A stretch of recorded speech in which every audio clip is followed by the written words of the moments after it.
Page 127 of the Ministry of Healing. We do this every day, you'll know it by the end. The only hope of better things is the education of people in right principles. Let the physicians teach the people that restorative power lies not in drugs, but in nature. Is there an alternative to drugs? And what are the true remedies? On that same page, she says, every person should have a knowledge of nature's remedial agencies. How many? Every person should have a knowledge of the nature's remedial agencies and how to apply them. It is important both to understand the principles involved in the treatment of the sick and have a practical training to enable one rightly to use this knowledge. When I'm giving lectures to the public, a biggest draw card is if you make the first lecture poultices, because you're not touching their knife and fork, you're not talking about the dangers of their coffee, and so this is a great way to draw people in. I call the poultice lecture almost the opening wedge. But never allow any of the poultices or herbs or even water therapies to take away from the true remedies. What are the true remedies? The true remedies are up here. And most people don't really want to know about that. They want to keep going to bed at midnight and they don't want to drink their water. They want to drink their teas and coffees or their cokes or their sodas, and you know, they just want the fast food. So they'd much rather you talk about this. They'd much rather you talk about poultices. Well, that's a good start. And what I find is, as you present these things, it makes sense. They're so simple. And these poultices can go a long way to reducing the symptoms of disease. So medicine just treats symptoms. Well, as natural therapists, we also do too, because the symptoms are the voice of the body. And so the voice of the body is saying, this hurts. So yeah, we go there and we do what we can to stop that hurting. But whereas the drugs take away the voice, natural remedies, they do take away the voice, but in the process of taking away the voice, they're healing. Whereas the drugs take away the voice, sorry, but they're not healing. In fact, that they go against the healing powers of the body. And as we have discussed, drugs can play a role in a crisis. There's no doubt about that. So what do you do if you want reaction very quickly? Well, the hydrotherapy that we looked at yesterday, we talked about how you can get pain relief quicker than even a drug there. So certainly sometimes that can play a role. Every situation is different. But the beauty of the natural medicine is if it doesn't work, you've lost nothing. Whereas if the drug doesn't work, oh dear, now you've got the side effects. So we're going to begin by looking at the onion. And I think every home has an onion. And I'm going to look at the onion as cooked and the onion as raw. So we're going to start off by looking at the cooked onion. And the cooked onion is the best for an earache. And this is one of the first poultices I ever used when my son James, who is now 43, at the age of 18 months had a bad earache, and I went to the lady next door because my first daughter had an earache at about the same age, and after six weeks and 4 courses of antibiotics, I don't want to do that again. And one of the reasons I went to the doctor is because of fear. I didn't know what to do. And my friends, my mother, they said, don't play with the ears, they'll go deaf. I don't want my daughter to go deaf. I was incredibly frustrated over this long period of time.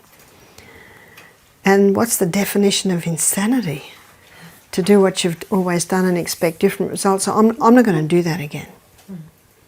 So I didn't tell anyone, because then you don't get the pressure. But I had to do something. So I went to the old lady next door. I'm 25, she's 85. What did your mother do when you had an earache as a little child? And she said, Mum would steam up an onion on the stove. So I went home, I quickly steamed up an onion on the stove. And I cut it in half. And you cut in half across. So when you cut it in half, you're looking at the rings. So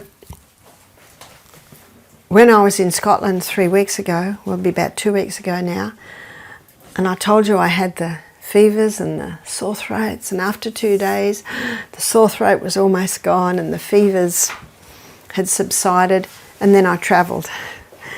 And it's not a good idea, and that's one of my terrible habits, of going into things too hard, too fast, too quick.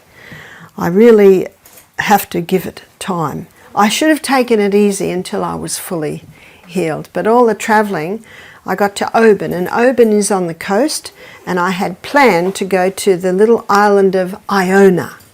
Have you heard of the island of Iona? You heard of Columba? In about the 5th century, he and his students on the Isle of Iona, they were writing out by hand the New Testament. So I was keen to go there. And I also read a book a few years ago called Scottish Heroes. And I'd also read about Columba on the island of Iona. So I had booked this trip. By the time I got to the venue where I was going, the little house, I was staying in the attic of a house, a guest cottage. My throat was starting to get sorer and sorer, and it escalated very fast. And I was doing the K-in, I was doing everything I could, but it was so sore that I went to a restaurant to get some hot soup, because it was getting to the point where I couldn't even drink water. It was too painful. And they always give you a glass of water, but it had ice in it. Oh, I sucked on the ice. That was very, very nice. Never underestimate the value of ice. I'd suck on it and let it run down my throat. That was very nice. My throat was obviously very inflamed. I could eat the hot soup. And then I went and got into my little bed sitter, but it was on the right side and my ear started to ache. And over the next hour, my ear ached terribly, and I could see it escalating. What are you going to do? And I thought, do I go to a doctor? How do I go to a doctor? I'm Australian, this is Scotland. But what's the doctor going to do? Give me antibiotics. But I've got to do something. Onion. How am I going to cook onion? So I went into 2 fast food shops and I said, excuse me, could I buy some cooked onion? No, we only send raw onion. So I went back to the little restaurant and I found the staff there incredibly nice and helpful. And so I went in there and I said to a young man named Richard, he was about 32, I said, excuse me, I've got a very strange request. Could I buy a cooked onion? And he just looked at me. I said, I've got a very sore earache. I'm a tourist and I know that onion will bring me relief. Okay, he said, I'll go and ask the chef. And he came back and he said, do you have to leave the skin? I said, yes. He said, the chef's agreed. I said, I'll come back in half an hour. He said, why? I said, well, the onion has to cook, has to get soft. So I came back in half an hour, and by now it's really hurting. And the onion was 4 times the size of this. It was a big onion. And he had it in a little takeaway container. I said, thank you so much. He said, no charge. Oh, that was very nice. So I went back to my room. What are you going to do in your room? I haven't got anything to make a poultice, but I had a little face cloth and I cut it in half. I had a knife because when I travel I usually do a lot of my own food in my room. And I wrapped it, and of course it was a lot bigger than this, but I needed something to keep it warm. And I hadn't used the waste paper bin yet, so I got the plastic bag out of there and I laid down and I wrapped it on my ear, and then on my throat, and then put it up there, and then I got a towel and folded it over and put it on and laid down in the bed. It was about 3 o'clock in the afternoon, and I dozed off to sleep. And then I woke up and it was still warm. If you can keep it warm, you can keep it there. So for people that don't want to use plastic, you could use wool. Yeah. Wool, you've got to insulate it, because if it gets cold, that will hurt the ear. Now the cooked onion is a drawer, and something you can do when the onion is cooked, you can squeeze it a little and put it into the ear. But I was by myself, and I was in a lot of pain, and that sounded too complicated, so I just did the onion on the ear. And I dozed and I read for a while, and then I dozed for a little while. And after 3 hours it was still a little bit warm, but I thought that's enough. And what it had done, it was almost up to 10 out of 10, which is, excruciating pain. And it brought it down to about a 7. See, we're so used to drugs that we want it to do just what the drug does. But because it brought it down to a 7, I could handle that. And the throat was a little bit better. And so I had a shower, and you can do the hot and colds in the shower, but the ear was too painful to even put cold near. And so I went to bed, and I went to bed at 8 o'clock, and I slept. And I slept all night, praise be to God. Remember, one of those true remedies. Rest. And I woke up in the morning, and it was down to 5 out of 10. And I got my water bottle, I could drink. I said, praise be to God. And I got up and I went out for a walk, and I had my earmuffs on, you must keep it warm. And I felt quite good, and I came back and I had more water. I could even eat. I had crackers, avocado, fruit, nuts. That was my breakfast. And so I went to Iona. And I enjoyed the day. I was a bit disappointed that the Catholics have got in there and put lots of Catholic signs and crosses. And anyway, I did enjoy it. And when I came back, I was very weary. One has to be careful as to not doing too much when you're recovering. But I could still drink, and the throat hadn't risen any worse. And so I just went home, went straight to bed. I went straight to bed about 8 o'clock, and I had a very nice sleep all night. Woke up in the morning, pain in my ear, gone. It was totally gone. So you see what it did? It went from 10 out of 10 down to 7 out of 10, down to 5, down to 4. And then after that good sleep, no more pain in my ear, and my throat was much better. So instead of 10 out of 10, excruciating pain for swallowing, it had come right down to maybe 4 out of 10. I could drink water, and then I had to pack up, but I went on my morning walk first. Remember the true remedies? We're down by the sea, breathing in very, very deeply. Could drink my water easily now. And then for lunch, I went back to that little restaurant, and would you believe that I had carrot and coriander soup, and then I had a sweet potato and caramelized red onion quiche, broccolini, and praise be to God when he gives you good food. And it's the first solid food that I had for many days, really solid. And I couldn't see Richard, I so wanted to tell him.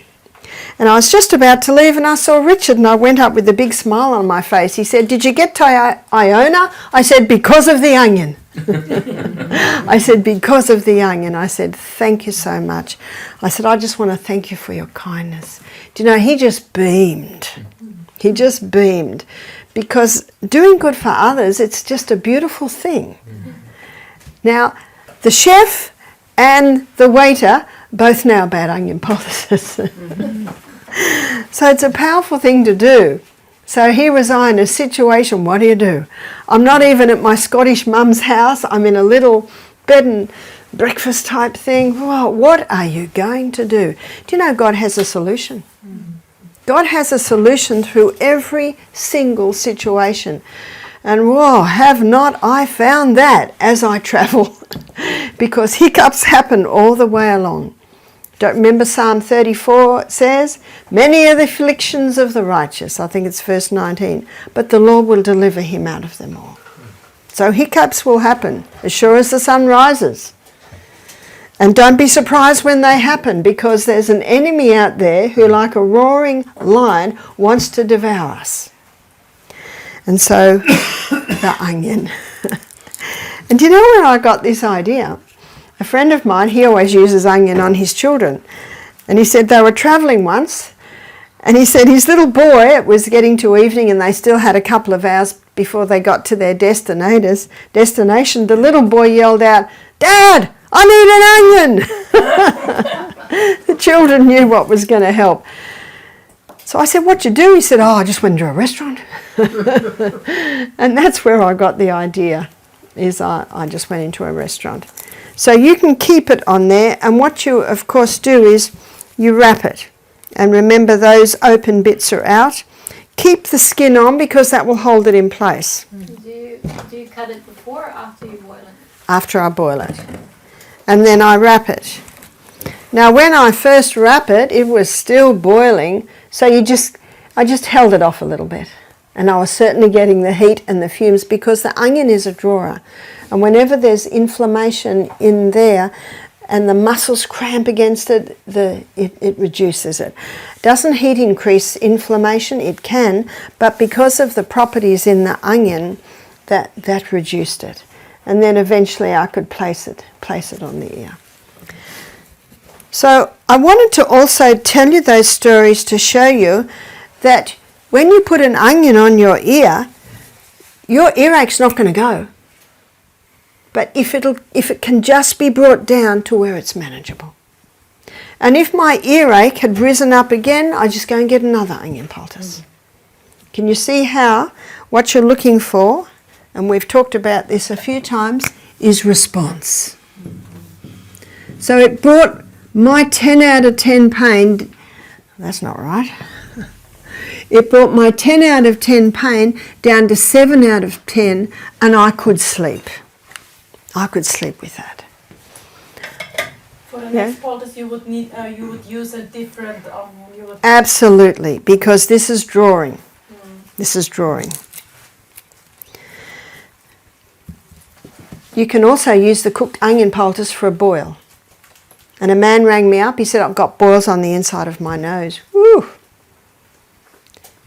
He said, "I get them from time to time. They are so incredibly painful."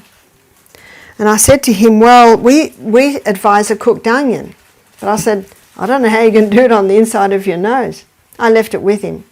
He got back to me later. He said, "I woke up the next morning and the whole side of my face was swollen." He said, "I was in so much pain." So he said, "I just cooked the onion, cut it in half, wrapped it, and put it on just like this, bigger than this." He said, "It brought so much relief." And he said, what it did was it brought so much relief and it felt so good, I just kept it on there for 3 or 4 hours. And he said, when I took it off, there was this moisture happening and it all came away. See, what the onion does with a boil, it draws everything in to the central spot of a boil, and the onion opens it. It draws it to the point, and because it's hot and moist, it'll make an opening and all comes out. He said to me, "I can't believe it." He said, "Usually I'm in pain for days."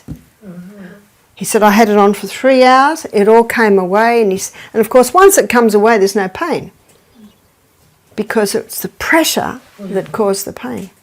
So there are 2 places to use the cooked onion. Now we're going to use the raw onion. And I'm going to demonstrate a little bit, and I'm also going to just describe a little bit.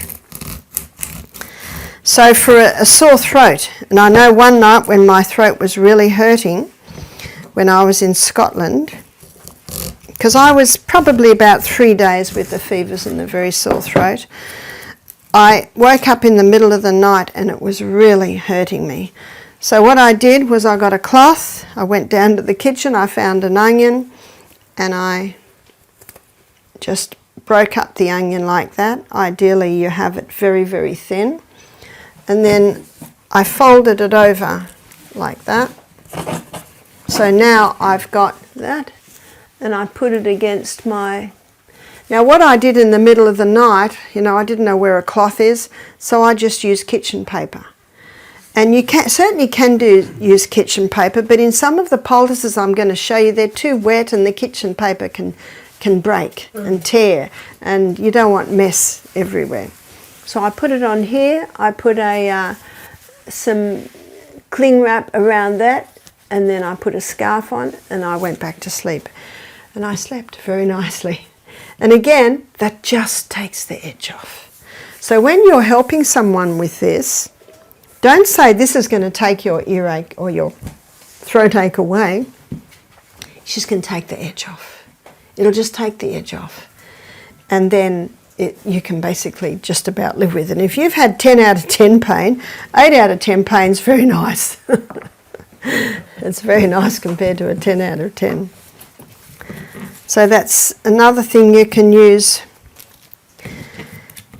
the raw onion for. I have a question. Yeah? Can it be that it burns you? I've never known it to burn. Because I mean it's not onion, but I did it with lemon and I felt that it's itchy and I didn't take it off and I really burnt myself. Yeah, and I know that you can burn with garlic, and we'll talk about that in a minute. But not with onion. No, I have not found so. Have not found so. So in this one, you can put the sliced onion on a tray like this, and you can put it in a room that you've just painted. Has a strong paint smell. I got a new fridge about 2 years ago, and I didn't like, every time I opened the fridge, it was just this plasticky smell. So and in the freezer too, so I put this in the fridge and I put another one in the freezer overnight. And when I opened it in the morning, it did smell a little oniony, but once I'd taken the onion out, it didn't smell onion, and the bad smell had gone. You can do it with new cars too. Also, if you have a baby who's got a bit sniffly, you can lay this beside their bed so they're breathing the onion fumes in. Is it better to have slices than to have half? If you have slices, you've got a larger surface area, so you've got more onion fumes coming off. And you can also chop the onions into little squares and put them on the bottom of the feet. So how you can do this is you get 2 socks and chop the onion up into little squares and put half the onion in one sock and half the onion in another sock. And then put the sock, or the foot with the sock on it, in a plastic bag, because what that will do is it will prevent the foot from chilling because of the wet onion, and it'll also protect the sheets against the onion perhaps staining it.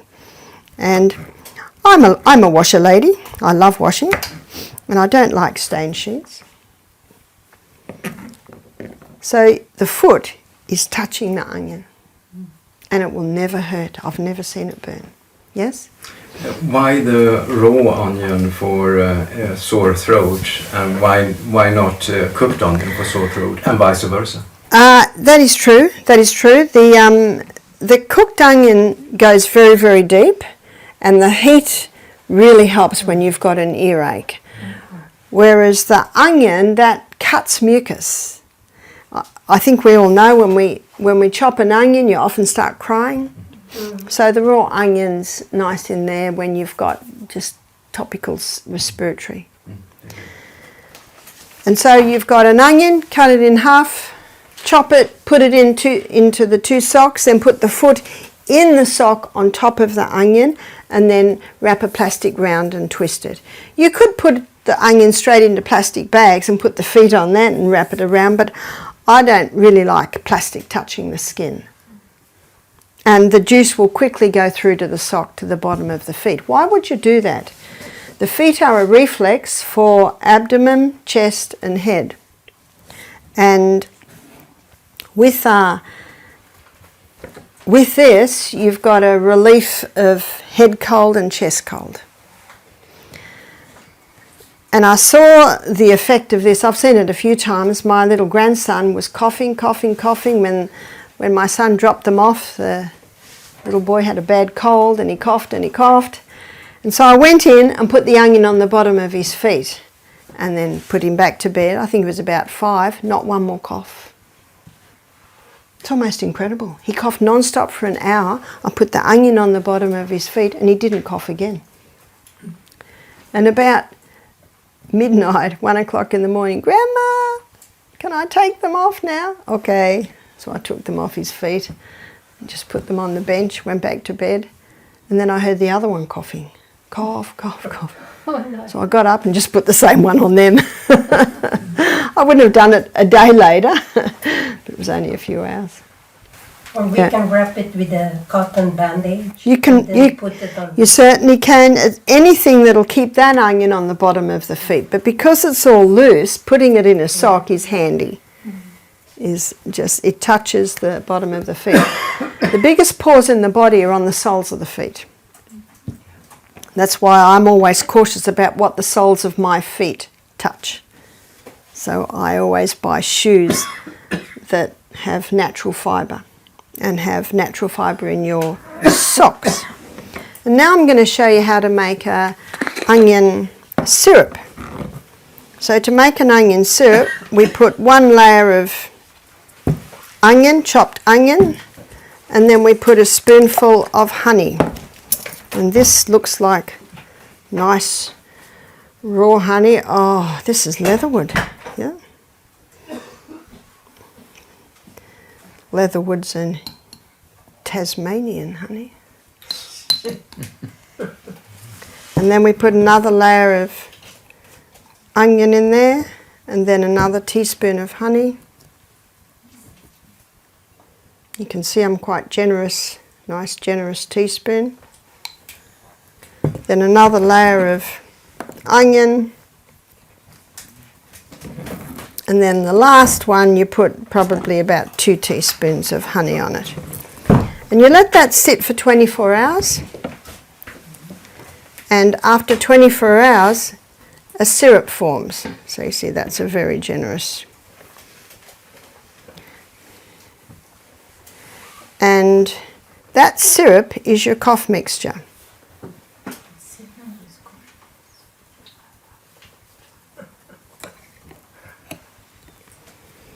By the end of our demonstration today, the syrup will start forming.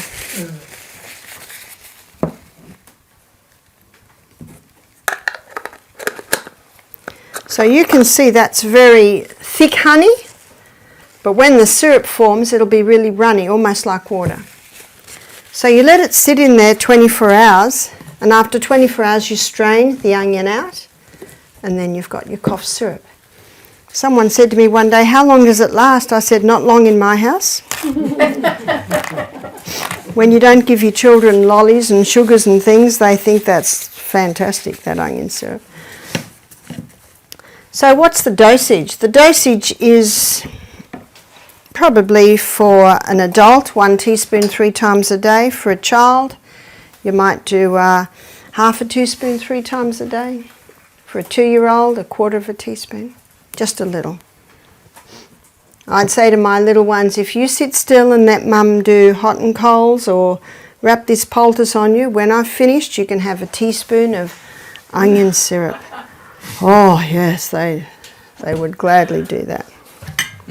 When you do this with your children from a very young age, they are very cooperative. And when children are sick, they love being wrapped up. So now we're going to have a look at, you see what's happening to me. Chopping up the onion has certainly loosened my respiratory. Excuse me.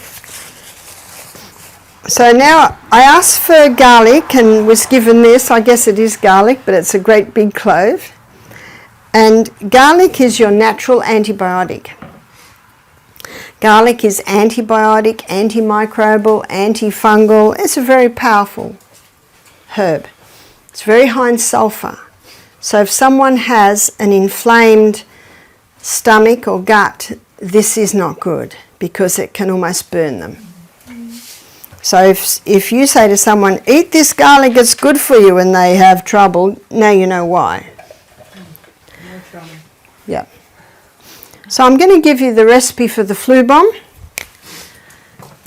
And the flu bomb is taken if someone has the flu, someone has sinus, a cold, any respiratory problems. So the flu bomb contains garlic.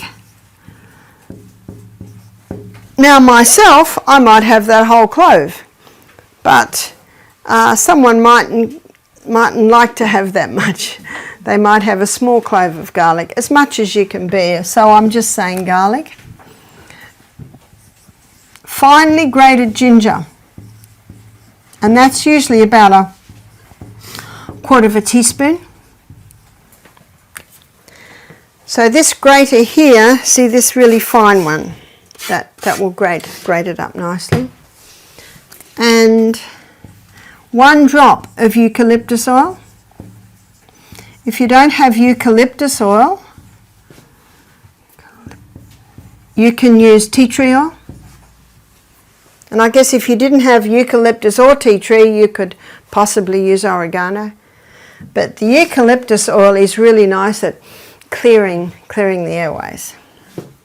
And cayenne pepper. I'm not putting an amount on cayenne pepper because some people can handle half a teaspoon and some people can only handle a very light sprinkle.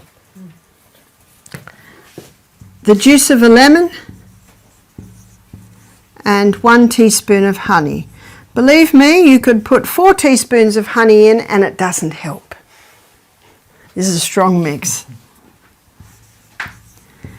And so with that, you mix it into half a cup of hot water.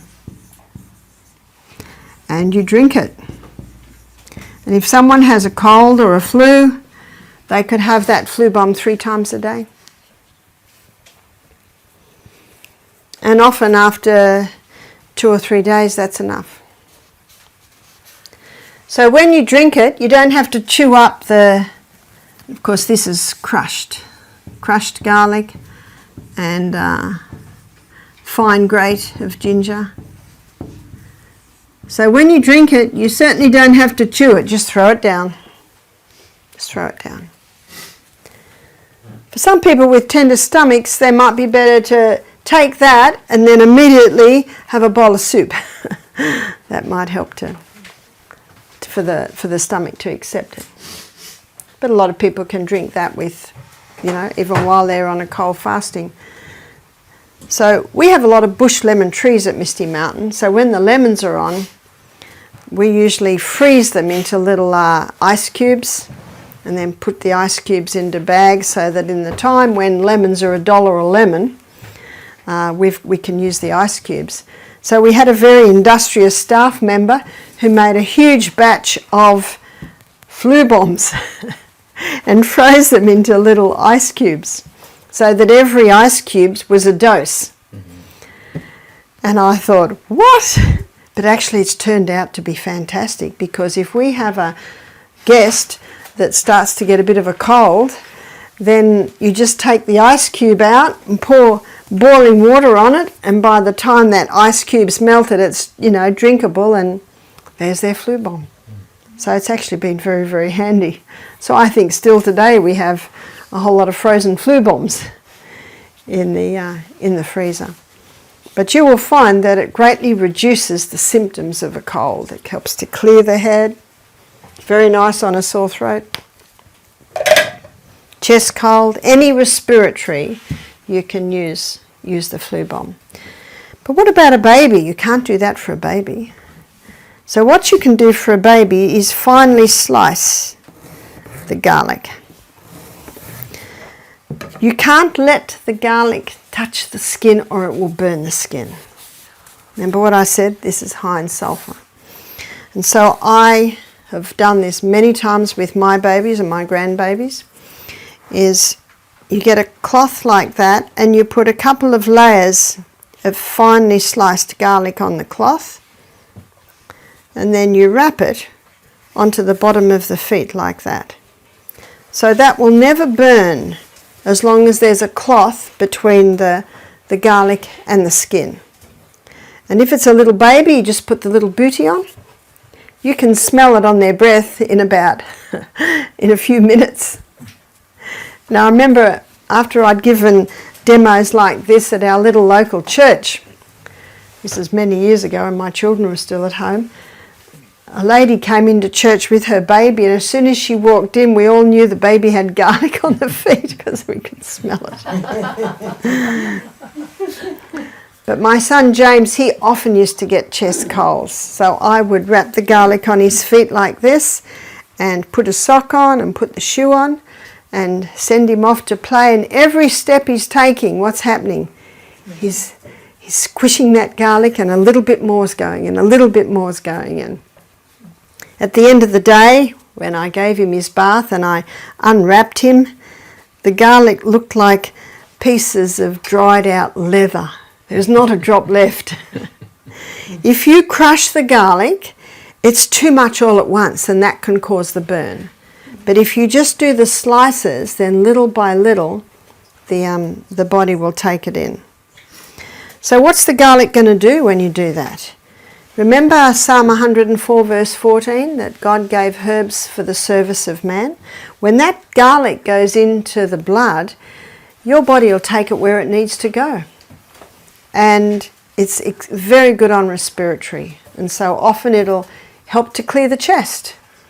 It'll help to clear the airways. Now, an old lady named Daisy. Now, Daisy was about 80 when I met her, and she introduced me to a lot of natural remedies, and I was only about 25 at the time. And she told me that what she used to do to her babies if they had a cold, she'd get a drop of eucalyptus oil on her finger and she'd touch it on their fontanelle, you know, the soft spot at the top of the head. And she said that that would help to clear the airways, because you don't want to put eucalyptus here on a tiny baby. You're hesitant to put it here. They could put it on a toddler and they will breathe it in. It will certainly help. So she put it on the fontanelle. So that's, you know, first 3-4 months. And I remember when my baby had a cold and I'd put the eucalyptus oil, just one drop on the fontanelle. I'd put the bottle back on the cupboard. I'd go back to bed, lie down to feed the baby, and I found they could feed. It seemed to just clear the airways. And the garlic for the baby, you'd rather do that for the baby than the onion? You could do either. You could do one night and the other night. And you can see what it does. But the garlic's definitely a lot stronger. And what I found with the onion, it just seems to stop the night cough. You almost have to do it to believe it. It seems too good to be true, but I've seen it happen so many times. I've seen it happen with my grandbabies, seen it happen with... Well, I didn't know that one when my babies were little. I knew the garlic, but I didn't know the onion. Now we're going to look at ginger. Ginger as a herb is well known for its anti-nausea effect. And if you go to the health food shop and get seasickness or car sickness tablets, it's just compressed ginger. So ginger tea can be great for a mother that has, say, morning sickness. It just can help take the edge off morning sickness or nausea. It can also help if you've got an upset stomach to sip on ginger tea. And it can also help to boost hydrochloric acid. We've looked this week a little bit at boosting that hydrochloric acid. And so the ginger tea can certainly do that. Internally, it can be taken again for nausea, but it also helps to reduce inflammation. And of course it's used in the flu bomb. I was at a function one day and we had a break and I saw a girl with a tiny little grater like that, but it was tiny. She had a teapot and she was grating ginger, and I said, ginger tea, because that's the nicest ginger tea, is to finely grate the ginger and just pour boiling water on a teapot. It's my favourite tea. So I do a teaspoon with a cup of boiling water. Now, if you find that too strong, you just do 2 cups of boiling water. Just do it to whatever you like, but it's really got a bite. And she said, yes, she said, I'm an entertainer, I'm a singer. She said, I was in Greece, I lost my voice. And a little Greek lady made me ginger tea. She said, I sang that night. So she said, everywhere I go, I have my little grater, I have my teapot, and I buy the ginger. And she swears by it now. If you go to Asia and have a massage, when your massage is finished, they always give you a cup of ginger tea. Ginger tea can also warm a person from the inside. If a person is very chilled and they have a cup of ginger tea, it can warm them from the inside. But you can also use ginger externally. And externally, this is the way to remember, is ginger is for joints. So ginger, and you see what I do, I was allowed to cut up this tea towel. It still looked pretty good to me, but I was promised I could cut it up. What I have here is a sheet. And the sheet is good. You know, as soon as the sheets start to get a little rip in them, and after my experience with my onion, I always will travel with a square like that. And the beauty of making poultice in the cloth is there's just less mess. It's no fun if you've got bits of ginger falling through your clothes. So what we're going to do is I'm going to show you how to make the ginger poultice. And I always lay a square of plastic down. Now cling wrap is very hard to control, so I fold it over and over and over a few times so that it's a little bit more controllable. I put that down, I put my cloth down, and then I grate straight into the cloth. I'm a cook and I like as least washing up as possible.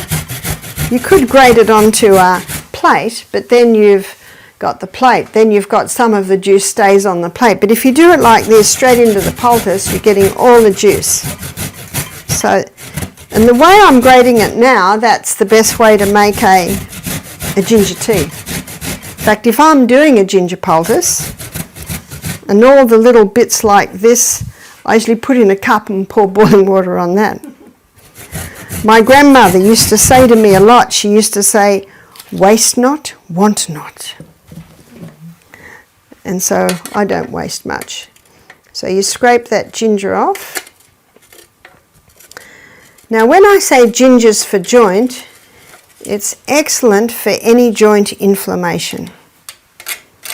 What the ginger appears to do is pull the inflammation out of the joint.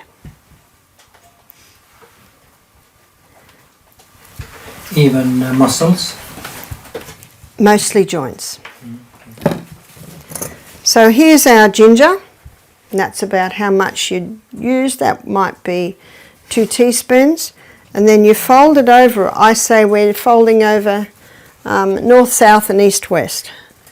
So top and bottom, and then over to the other sides, like that. And when you've made that, you turn it over. Now can you see the moisture coming out there? It's quite wet. And that's what I like to do. You have, it's probably 1.5 centimetres plastic all the way around. And what that does is that the plastic insulates it, and it also prevents spoilage of your clothes. And you would lay it onto the area like that and check that the plastic's covering it, and then tape it on or bandage it on. Now, when I was young, I had a few injuries, as I think we all do. And I had a few injuries to my lower back. Most of the time, my lower back's very happy, but I think with all the travelling that I've been doing, it was very unhappy last week, incredibly unhappy, to the point where, sometimes it was very hard to even move. And I was putting the hot water bottle on my lower back, and that brought a lot of relief, but then it got to the point where it started to inflame it even more.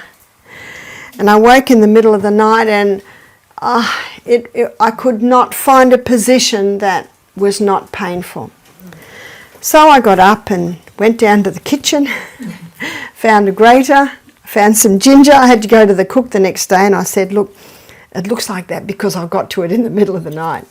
And I grated the ginger, and because I didn't have any cloths, I just used the kitchen paper, and put it on the plastic, laid it on my lower back, and then just put some undies on that came up high to hold it in place, and then laid down on my lower back with my knees in the air so my back's flat onto the poultice. At first it's cool, but then it took about half an hour, and the heat, so hot. See, the reason why a hot water bottle on a painful area helps is because when you're in pain, it's almost as if the muscles go out in sympathy and they cramp. And even though you try and relax, it's hard to relax when you're in a lot of pain. So what the ginger poultice does, it's pulling the inflammation out of the joint. That's causing a lot of heat in the area, and that heat relaxes the muscles. Oh, I got so much relief. I just fell asleep, and I slept for 5 hours without a break. And when I got up in the morning, my lower back was not as sore. Now, as you can see, in my travels, I have certainly been afflicted. Afflicted by many things. But I thank God for these natural remedies. And we know that this is a work that the devil hates. But I thank God that many of the afflictions of the righteous, but the Lord delivers him out of them all. And a just man falls 7 times and rises up again, is that right? And I was just very thankful that as I lectured, you couldn't tell that my back was very sore. When I sat down it hurt, this made such a difference. Such a difference. So at first I was getting away with a hot water bottle, but then it seemed to just inflame it more. But the beauty of this is it creates a heat that will relax the cramping muscles, but it pulls the inflammation out of the joint. So one lady, she had a very painful finger. It was like an arthritic finger, and she said, I haven't been able to bend my finger for a year. And she said, it's always painful. She said, sometimes it's hard to get to sleep. So we did a tiny little ginger poultice. Covered it with a little bit of plastic, taped it on, and we always ask God to bless it. Because there are many methods of healing, but there's only one that God approves of.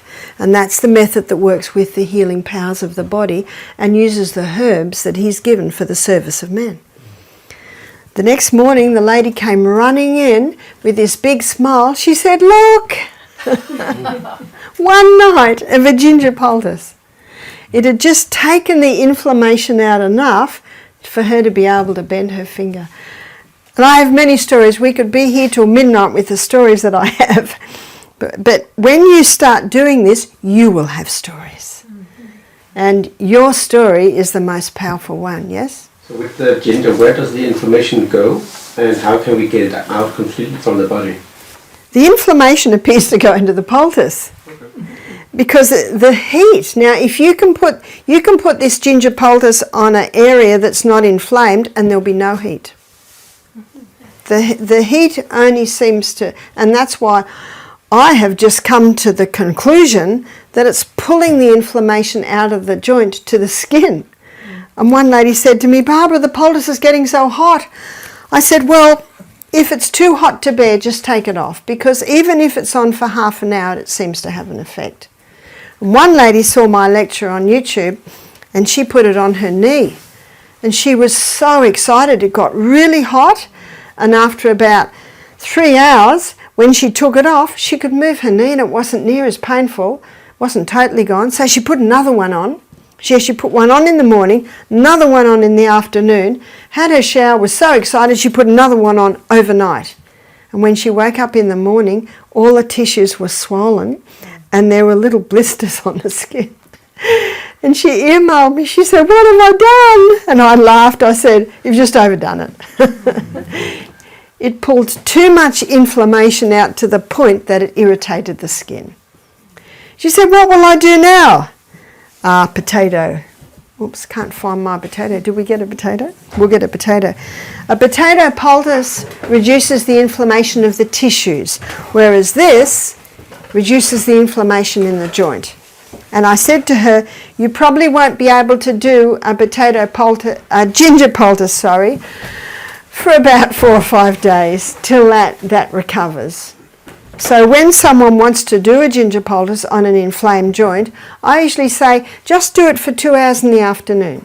And if you just do it for 2 hours in the afternoon, it'll get the inflammation down enough so you can sleep. And then don't do it again till maybe 2 hours the next afternoon. And what one lady said, the first ginger poultice was so hot. But she said the second one wasn't so hot. And I said, isn't that interesting? So it pulled out a lot in the first, and maybe there's not as much to pull out in the second. So the question, what do you do to prevent that inflammation? We'll be looking at the acid-alkaline balance in the body on Sunday afternoon, where I'll be showing you that an alkaline diet reduces the acidity in the body. So these are things to note when you're making up your program for people with arthritis. Yeah? I'm just wondering, could fresh turmeric also have a similar function because it helps with the pain? That is true. Fresh turmeric internally has more of an effect reducing inflammation than fresh or dried ginger internally. So that is interesting. We have found that taking turmeric internally greatly reduces the inflammation much more than taking the ginger internally. But on the other hand, applying the poultice, we find the ginger more effective. Mm-hmm. And how did I find that out? Just by doing it. Mm-hmm. Just by doing it. So this is where you play with it and you're watching your body's response. Your body's response will teach you, thank you. Your body's response is your guide. And the people you are helping, their response is your guide.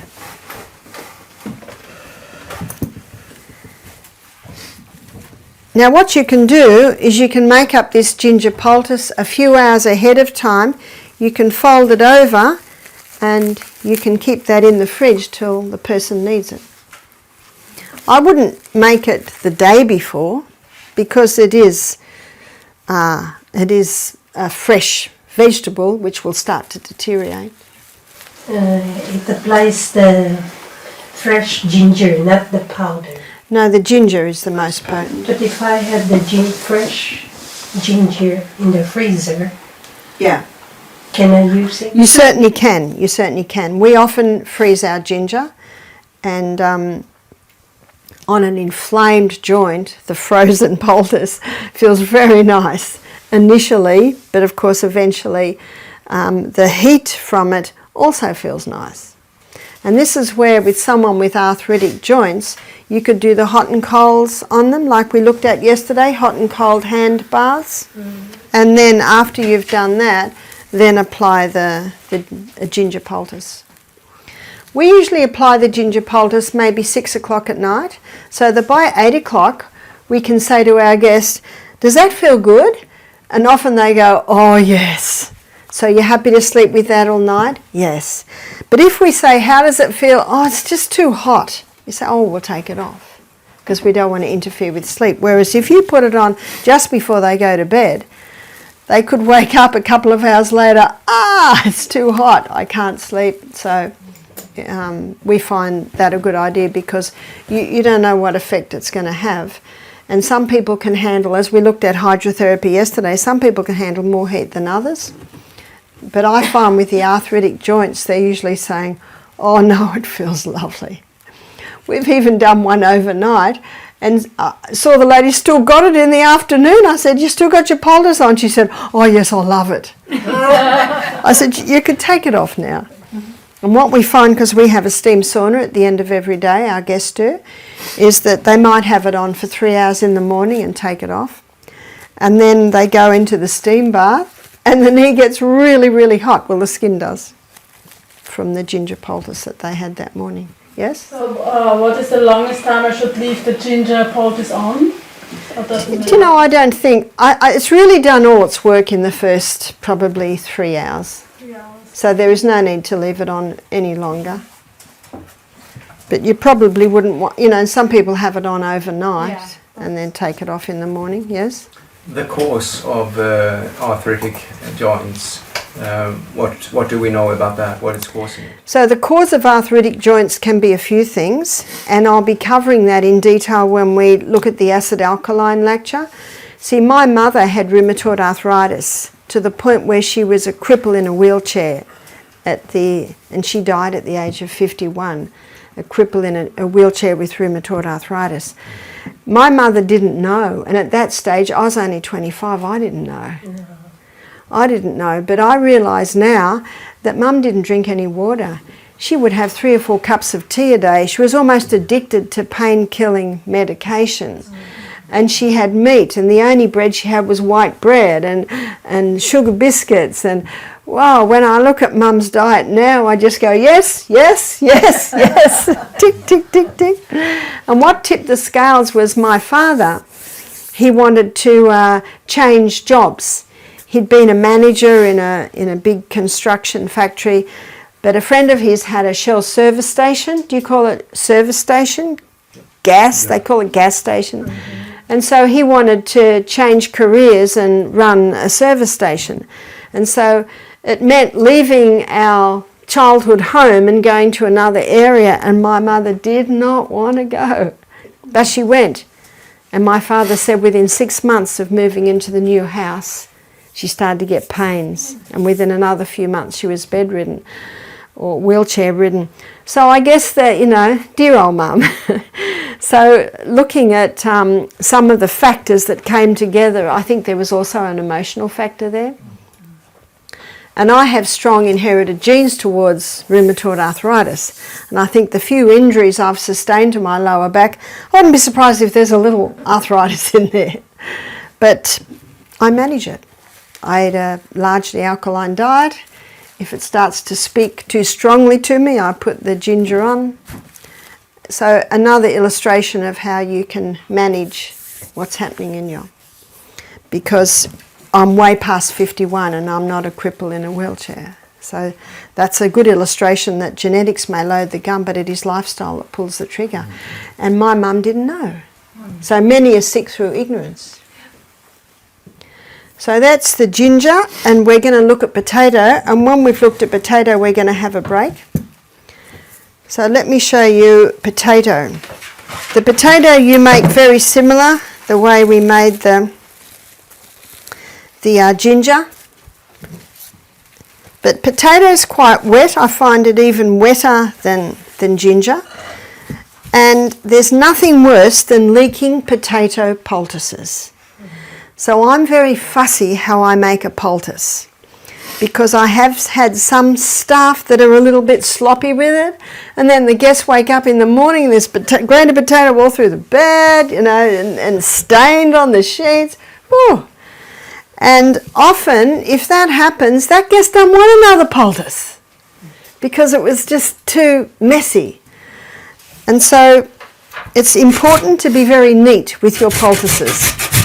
So with the grated potato poultice, it reduces joint, well, the ginger's the joint, it reduces tissue inflammation. So where would we use the potato poultice? Anywhere where there's tissue inflammation. Now you might be familiar with Ellen White's comments on James chapter 5,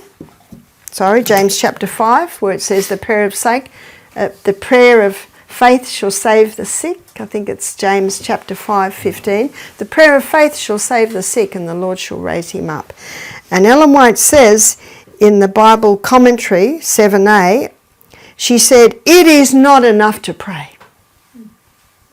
She said, when you pray, God will bring to your mind a simple natural treatment. A simple natural treatment. Now, if you don't know any treatments, how can we bring it to mind? I love memorising, you've probably noticed. And it's taken me many, many years to memorise, but what I love about memorising is God will bring them to my mind at the exact time to speak them or share them. And so, but God could not do that if I hadn't already put them in there.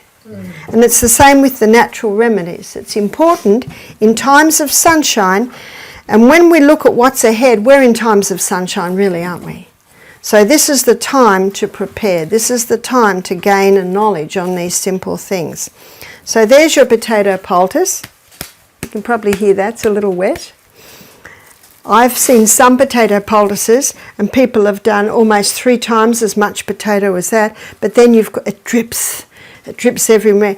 Now the beauty of making a poultice the way I have, you've got a lot of packing at the back, so if there is a little bit of excess juice, this packing at the back is going to take it up.